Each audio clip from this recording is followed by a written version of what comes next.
ये लगा करके जब आप बोलते हैं तब गायत्री मंत्र महत्वपूर्ण हो जाता है। गायत्री मंत्र को गुरु मंत्र भी कहते हैं, और इसीलिए कहते हैं कि जब बालक का उपनयन होता था, यज्ञोपवीत होता था, तो सर्वप्रथम गायत्री मंत्र की ही दीक्षा दी जाती थी। महामंत्र इसको कहते हैं, और अभी आपसे गायत्री मंत्र बुलवाया भी गया था। कहने का तात्पर्य है, आपने यज्ञोपवीत धारण किया तो प्रतिदिन गायत्री का सेवन अवश्य किया करें।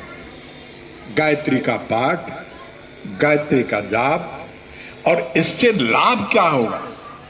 जब स्वयं हो अपने आप करते रहेंगे तो स्वयं आपको दिखाई पड़ेंगे, अपने शरीर में, बुद्धि में, जीवन में, कार्य क्षेत्र में, सब जगह इसका प्रभाव।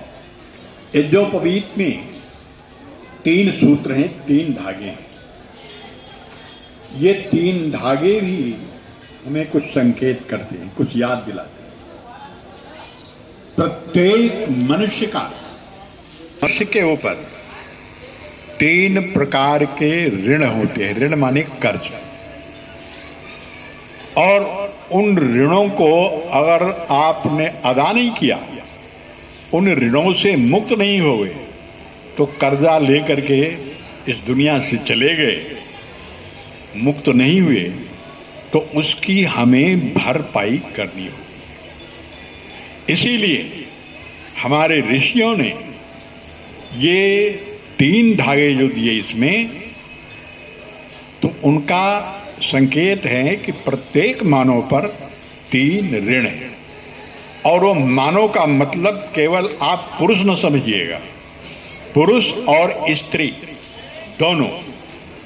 पुरुष भी यज्ञोपवीत पहन सकते हैं, स्त्रियां भी पहन सकती हैं। जिनका यज्ञोपवीत होता है उनको द्विज कहा जाता है। द्विज माने जिनका दूसरा जन्म हुआ। एक जन्म तो होता है माता पिता से, और दूसरा जन्म होता है विद्या से। मनुस्मृति में मनु महाराज ने कहा ना कि जन्मना जायते शूद्र, जन्म से तो सभी शूद्र अर्थात मूर्ख होते हैं। और संस्कारात भवे द्विजा, संस्कारों से वो द्विज कहलाते हैं। और ये द्विज स्त्री भी होती है, पुरुष भी होती है। हमारे यहाँ मध्यकाल में बड़ी भ्रांतियां आ गई, वेदों का पढ़ना पढ़ाना छूटा, तो ये पढ़ने पढ़ाने का जो चिन्ह था यज्ञोपवीत, यहां तक कि स्त्रियों को वेद मंत्र पढ़ने नहीं सुनने तक की मनाही हो गई। विद्यालय भी नहीं जा सकते, पुरुषों में भी। लेकिन अब धीरे धीरे लोग जानने लगे हैं, समझने लगे हैं। तो आज जो ये श्रावणी का पर्व है, ये यज्ञोपवीत धारण क्यों किया गया है इसमें? देखिए, पूरे वर्ष में इस श्रावणी के पर्व को, अभी मैंने कहा था ऋषि तर्पण,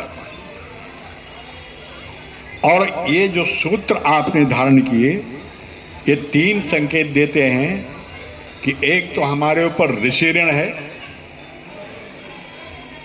आप जो कुछ भी पढ़ रहे हैं, लिख रहे हैं, जो विद्या प्राप्त कर रहे हैं, ऋषियों ने इसके लिए कितनी तपस्या की होगी, और हमको बड़ी आसानी से प्राप्त हो रहा है।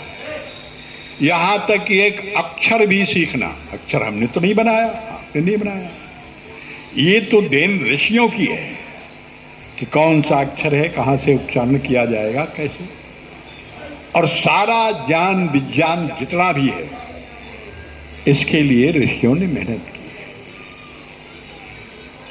है। वैज्ञानिक जो होते हैं वो हमारे ऋषि होते हैं, और उनका हमारे ऊपर ऋण है। उस ऋण से हम चुकता कैसे होंगे, कैसे चुकाएंगे?